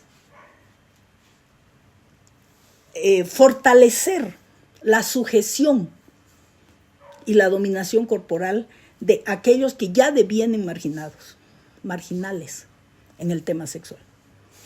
Es decir, se va a hablar de la pansexualidad, se va a hablar de las sexualidades no georreferenciadas en los genitales, se va a hablar que la sexualidad es un continuum, no es una identidad ni es una orientación, se va a hablar de todos esos temas. Porque si se lo va a hablar desde la identidad de género y la orientación sexual, por favor, me tiro un tiro. Yo que he trabajado durante 20 años estos temas, me pego un tiro. Porque destruirían todo el trabajo que hemos venido haciendo. ¿No? Y el último punto. No hay una claridad entre tres conceptos congénitos y perversos: el sexo, el género y la sexualidad. El feminismo ha avanzado muchísimo en querer desestructurar el género, pero todo lo que he escuchado acá es una reposición del género. Es una reposición del género. Cuando ya sabemos que lo más perverso para las mujeres es el género. No es ontología el género es roles arbitrarios de sujeción del cuerpo de la otra. Es una arbitrariedad, es un invento perverso. Pero toda la noche hemos hablado del género. Entonces sí me inquieta mucho. La encuesta está sesgada en la heteronorma y parece más una autoverificación de respuestas preelaboradas que ya se tenían y que en muchos de los casos son sentido común, ¿no? O sea, ya lo escuchamos eso de que si la mini, que si la matan porque se emborracha, porque no sé qué, pertenece al mundo del sentido común. Es como hacer una encuesta para que el dato me asevere, me confirme lo que yo ya pienso, lo que el sentido común ya lo dice. Personalmente pienso que no se hace una investigación para reafirmar el sentido común. Se hace investigación para develar problemas. Y problemas hay, y muchos, en este tema, porque es un dispositivo la sexualidad. Y intervienen muchos poderes ahí, que están interesados en controlar el cuerpo, sus deseos y sus placeres. Y poner, en mi caso, siempre he cuestionado esto, al servicio del Estado, mis deseos y placeres, por favor, no. No creo absolutamente, ni creo ni quiero de que el Estado norme mis deseos y mis placeres, porque son el único espacio de libertad que tengo hoy. El único espacio. A pesar de que en el caso del deseo está calculado por la razón, lo cual no ocurre con el placer. Rosario, ¿podemos ir cerrando, por favor? Ya esos 4 puntitos. Muchas gracias. Podemos continuar con Lucía.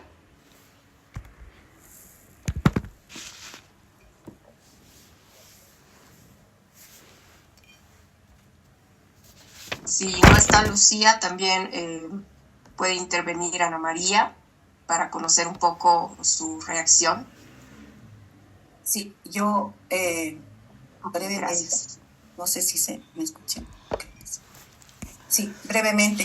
Sí, efectivamente considero que si bien hay ha habido una iniciativa de medir en cuanto especialmente a conocimientos, considero que sí es una aproximación a conocimientos, pero no permite realmente medir en cuanto a habilidades, ¿no? Sí, yo creo que es más a ese nivel, y de pronto como también se cuestionaba, ¿no? Ahí se ha incorporado los contenidos, pero desde una perspectiva más de informar en este caso a los estudiantes, ¿no? Desde ese aspecto posiblemente de pronto está muy bien, ¿no?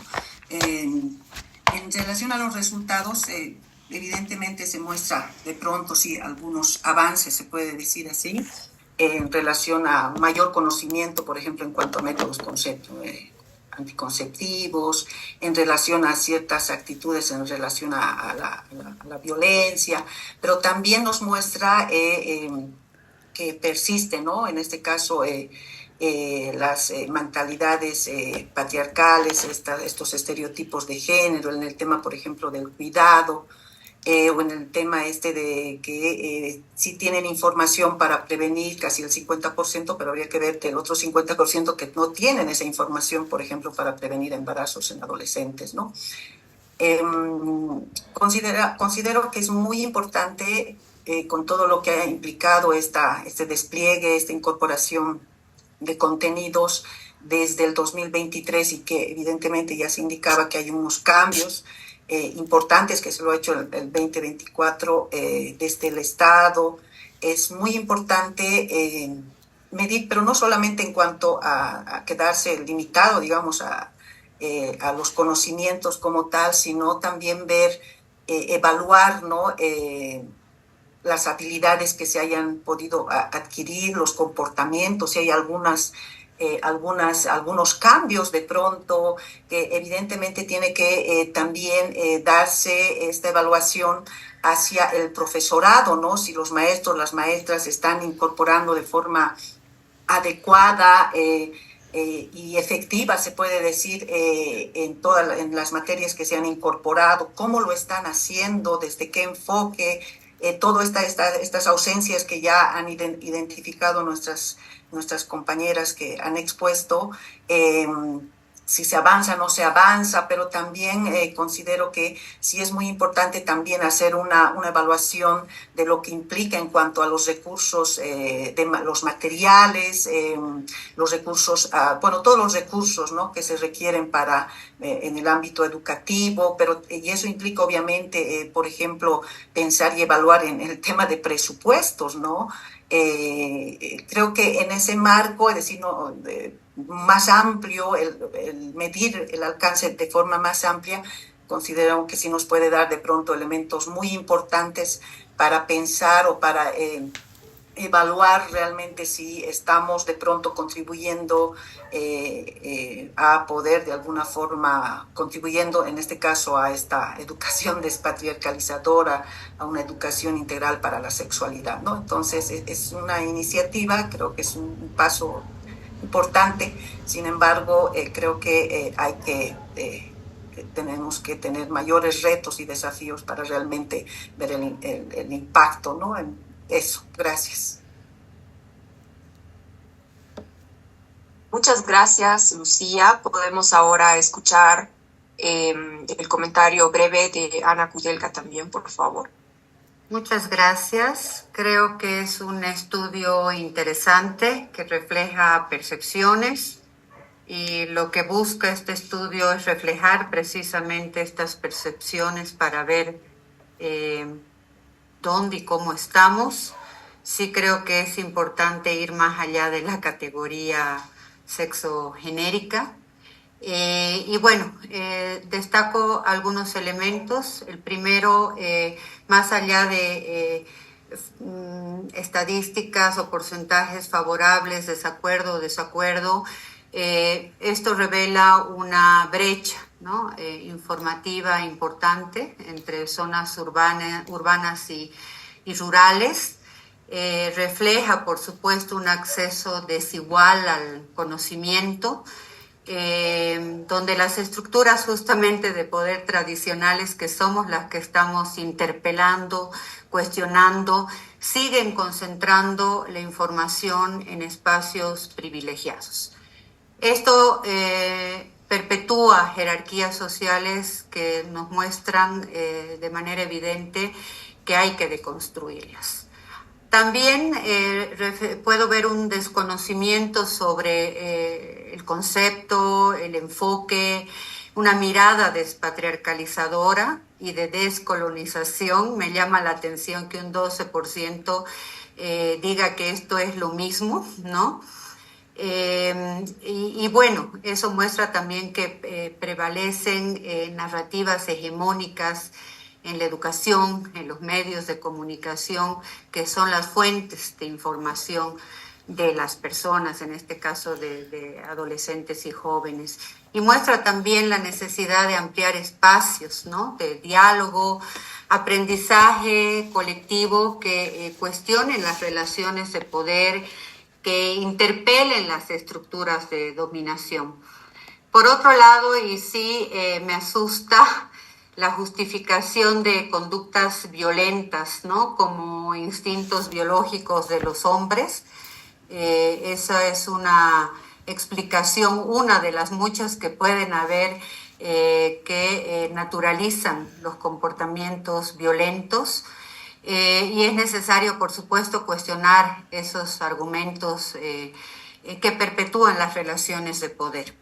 Hacia una mirada más despatriarcalizadora y descolonizadora, creo que es importante volver a revalorizar los saberes locales, reconocer, estoy juntando todas estas miradas, ¿no? Reconocer otras formas de construir conocimiento, cuestionar la autoridad única del conocimiento occidental, tener una mirada, por supuesto, que vaya más allá del sexo, ¿no?, biológico, que contemple las diversidades sexuales. Y creo que todo esto refleja también una naturalización de las relaciones de dominación, ignora la diversidad de formas de organización social que hay en nuestro país, de pueblos originarios, etcétera. Muestra también una imposición única de la manera de entender las relaciones humanas y desconoce cosmovisiones basadas en diferentes miradas, un poco desde una mirada mucho más diversa. Y creo que es importante recuperar memorias, sabidurías, construir nuevas formas de relacionamiento basadas en el respeto, cuestionar el poder, los privilegios, las jerarquías naturalizadas, y creo que esto se va a lograr solamente a través de un diálogo, pero tiene que ser un diálogo horizontal, un diálogo respetuoso entre diferentes saberes.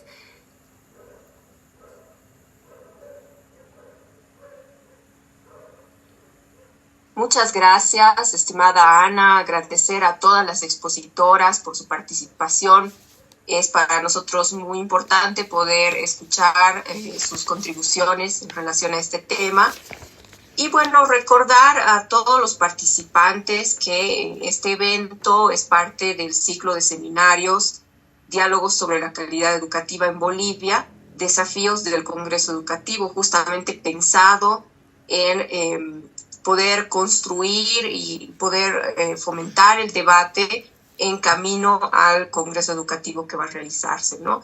En ese sentido, este evento es el 6º evento de varios que se han realizado desde el 29 de octubre, virtuales y presenciales.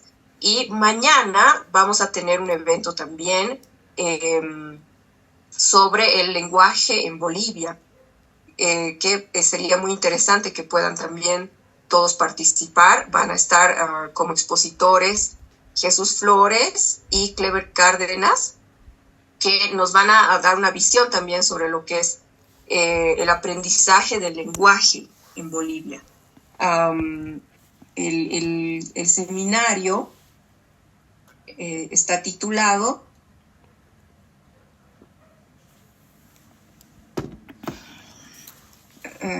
bueno, acá lo tenemos. Evaluación del lenguaje en Bolivia, ¿no? Desafíos en relación a este tema. Entonces, les invitamos a todos a que puedan participar de este evento también mañana a las 7 de la noche y agradecerles nuevamente por su participación a nombre del Observatorio Plurinacional de la Calidad Educativa y también agradecer a la Escuela de Gestión Pública Plurinacional por el acompañamiento institucional en la realización de estos eventos.